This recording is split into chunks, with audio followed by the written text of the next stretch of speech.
Suaraku masuk nggak? Masuk. Oke, sebelumnya Assalamualaikum warahmatullahi wabarakatuh. Terima kasih buat waktunya yang sudah disediakan. Aku perwakilan dari kelompok yang mengerjakan material 3D dengan anggota kelompok sebagai berikut. Sebelumnya kami akan membahas material 3D yang akan dipresentasikan oleh beberapa anggota kelompok kami. Bagi yang bertugas, dipersilahkan.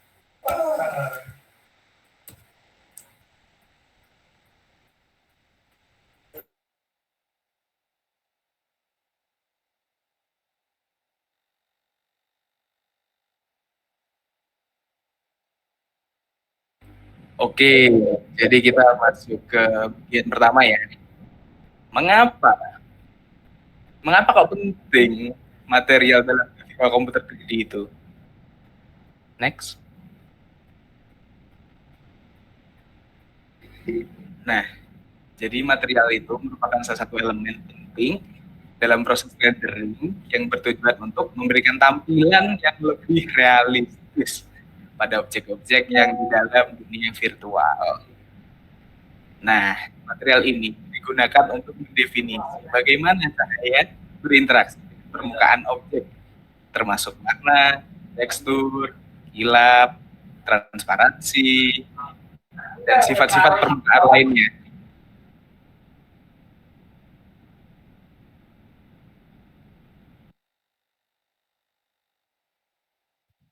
Ada juga jenis-jenis dari material grafika komputer. Yang pertama yaitu diffuse material atau material diffus. Material ini merupakan jenis material dasar yang menggambarkan warna dasar permukaan objek dan bagaimana cahaya tersebar ke segala arah. Material ini tidak memiliki kilap atau refleksi yang tajam. Yang kedua yaitu shininess material atau material kilau. Material ini menggambarkan seberapa halus atau kasar permukaan objek.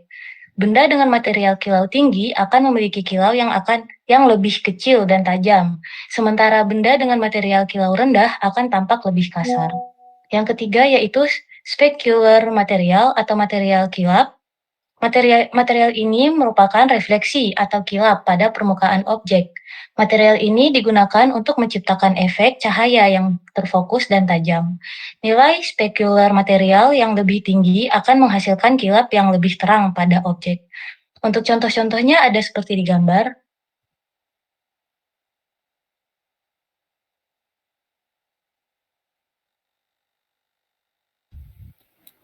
Lalu selanjutnya yang selanjutnya yaitu ambience. Cahaya ambience adalah komponen dari model pencahayaan yang digunakan untuk mensimulasikan pencahayaan di lingkungan tanpa sumber cahaya langsung.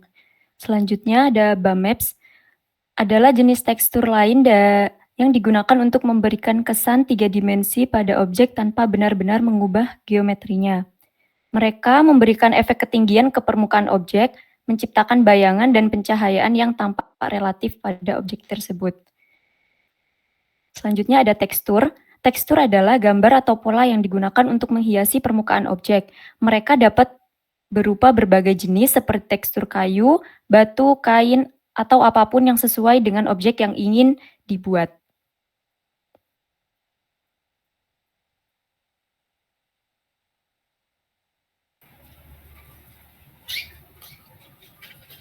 Oke, selanjutnya yaitu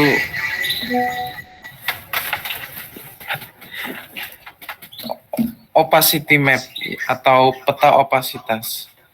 Peta opasitas digunakan untuk mengontrol sejauh mana permukaan objek menjadi transparan. Ini berguna untuk membuat objek seperti daun pohon yang memiliki daun tipis. Selanjutnya yaitu reflection maps atau peta pantulan. Peta pantulan digunakan untuk menciptakan efek pantulan pada permukaan objek. Ini menggambarkan lingkungan dan objek sekitarnya yang akan terlihat memantul di permukaan objek 3D. Yang selanjutnya yaitu refraction atau pembiasan. Sifat material yang memungkinkan cahaya untuk melengkung saat melewati permukaan objeknya. Misalnya kayak kaca atau air. itu yang memiliki indeks pembiasan yang berbeda dan mengubah arah cahaya saat melalui mereka. Seperti pada gambar.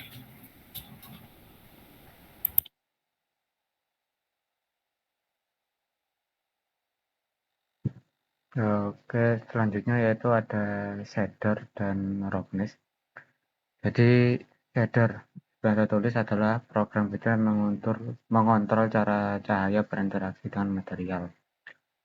Mereka dapat mengatur efek seperti bayangan, refleksi, dan bahkan efek partikel dalam material 3D. Lalu ada roughness atau kasar, sifat yang mengontrol sejauh mana permukaan objek bersifat kasar atau halus.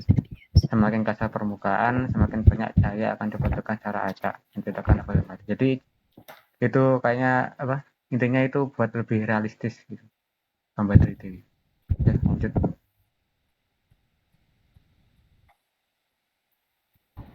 Oke, jadi selanjutnya itu udah masuk ke kesimpulan. Next. Jadi kesimpulannya, material dalam dunia grafika komputer adalah elemen penting untuk menggambarkan tampilan objek 3D dalam lingkungan virtual. Material ini mengatur bagaimana cahaya berperilaku terhadap objek, seperti warna, tekstur, kilap, dan sebagainya. Jenis material yang beragam, seperti material difus, kilap, kekenyalan, serta berbagai elemen lainnya, membantu menciptakan tampilan yang lebih nyata dan mendetail dalam dunia maya.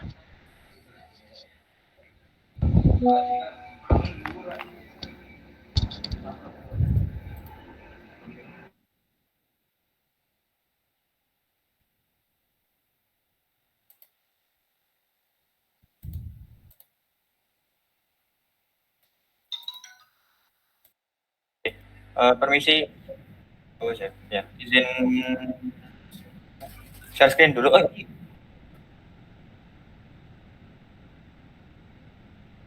Ya, izin share screen dulu sebentar.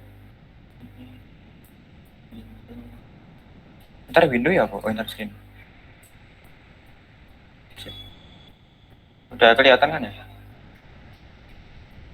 Ya, jadi untuk demonya ini kita udah buat source code. Dari sini ada 2 bola. Kami mewakilkan 4 komponen dari material tadi. Yang pertama ambient, yang kedua diffuse, ada specular, terus yang terakhir shininess. Nah, ini dikombinasikan untuk membentuk 2 bola dengan material yang berbeda. Ini kelihatan langsung kan beda. Yang pertama itu dia kelihatan agak doff gitu. Dia kesannya lembut, dan kalau misalnya doff ini, tapi kalau dia mengkilap ini kesannya kan kayak keras. Nah, ini kita atur pakai diffuse. Untuk yang doff ini kita atur diffuse-nya itu supaya tidak terlalu banyak. Kemudian apa lagi ya? Shininess-nya itu kalau nggak salah dikecilin. Jadi tidak ada bulatan yang memantul dari bola ini. Tapi kalau yang ini sebaliknya, itu diffuse-nya dibesarin.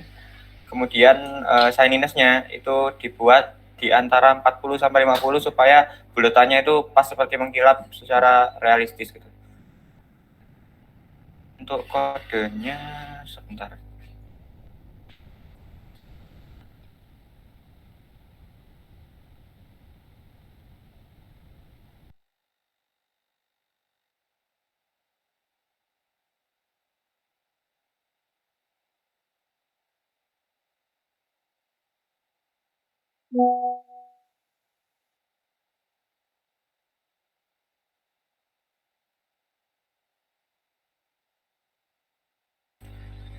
Ya, jadi saya mau menunjukkan source code-nya.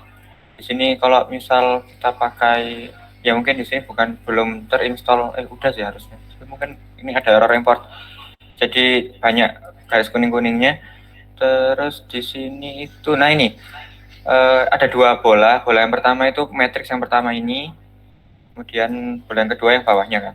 Nah, yang atas itu yang pertama yang sebelah kiri, dia itu bukan diffuse, yang specular. Specularnya itu dikecilin banget supaya tidak ada cahaya yang terlalu memantul dari bola tersebut. Jadi kesannya kayak doff gitu. Kemudian untuk diffuse-nya juga dikecilin supaya cahaya yang yang dipantulkan oleh benda itu tidak banyak. Kemudian shininess-nya itu dibuat lebih kecil daripada yang mengkilap. Nah, coba kita sekarang lihat yang mengkilap, itu dia spekularnya dibesarin supaya terlihat kalau dia itu memantulkan lebih baik daripada benda yang sebelah kiri. Kemudian diffuse-nya juga lebih besar, jadi sinar yang dipantulkan lebih terang. Kemudian shininess-nya itu dibuat 60 supaya bulatan pantulan itu lebih terlihat jelas, seperti contoh yang tadi ini ya. Yang ini itu kan shininess itu yang bunderan ini, terus diffuse itu seberapa terang, ya seperti itu untuk demonya. Terima kasih.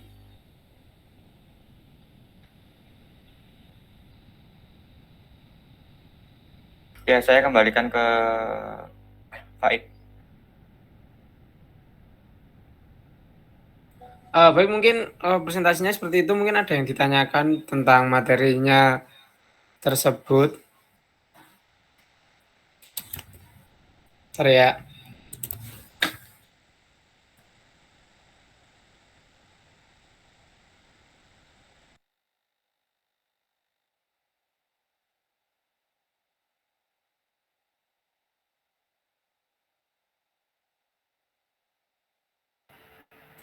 Untuk yang ingin bertanya, silakan mengangkat tangan di fitur dari Google Meet ataupun bisa langsung lewat chat di Google Meet. Silakan.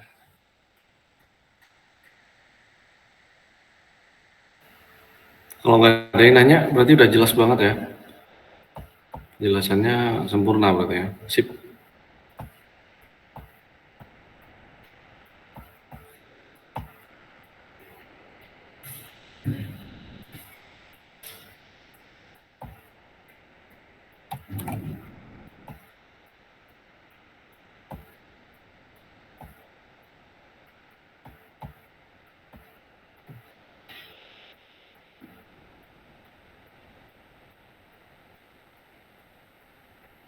Sepertinya nggak ada yang nanya ini. Oke, saya mengingatkan di grup sudah saya share tentang apa yang harus diupload di Google Classroom ya.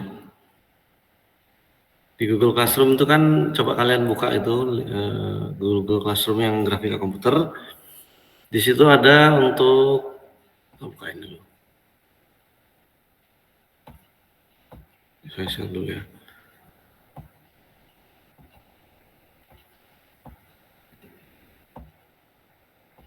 Ini.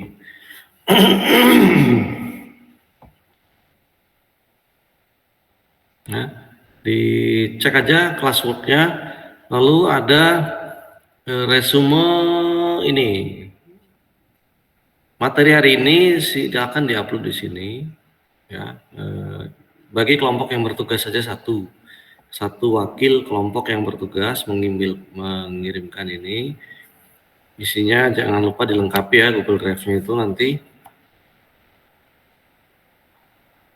Nah, isi ada anggota kelompok, ada materi Word-nya, ada file program demonstrasi, file PPT sama video kegiatan. Jadi satu Google Drive, lalu share di sini. Kemudian yang lainnya, peserta audiens yang mengikuti kelas ini bisa ngisi di sini. Resume hasil dari yang kalian dapatkan di pemaparan itu bikin ringkasan pakai ChatGPT, tapi nanti di screenshot ya, screenshot prompt sama resume hasilnya di ChatGPT di screenshot terus simpan dalam satu file gitu, dan hasil resume pribadi yang memparafrase dari ChatGPT-nya itu ya. Oke. Jelas ya yang ini linknya, yang resume material, bukan resume tekstur. Nah, minggu depan itu adalah materinya tekstur sama konsepnya kayak gini. Jangan lupa kalau misalnya sudah ready langsung direkam, dilaksanakan kegiatannya. Oke? Baik. Nah, kalau nggak ada pertanyaan nggak?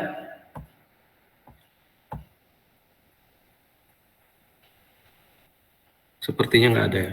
Oke, kalau nggak ada, saya mengingatkan dulu.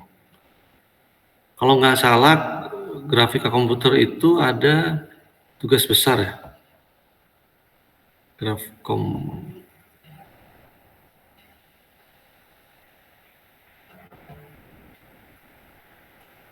Iya, ada tugas besar kayaknya. Ada tugas besar. Nah, minggu depan insya Allah saya akan posting di Google Classroom tentang spesifikasi tugas besarnya. Nah, oke. Nanti setelah posting itu aktif, artinya tiap kelompok bisa mulai mengerjakan tugas besarnya. Oke, sementara masih belum saya susun ya. Oke, terima kasih Mas Viton. Terima kasih Pak. Google Meet-nya terima kasih yang bertugas. Iya. Saya pamit dulu ya. Assalamualaikum, selamat pagi semua. Selamat sore. Selamat siang Pak. Ya, Terima kasih Pak. sama-sama. Terima kasih Pak.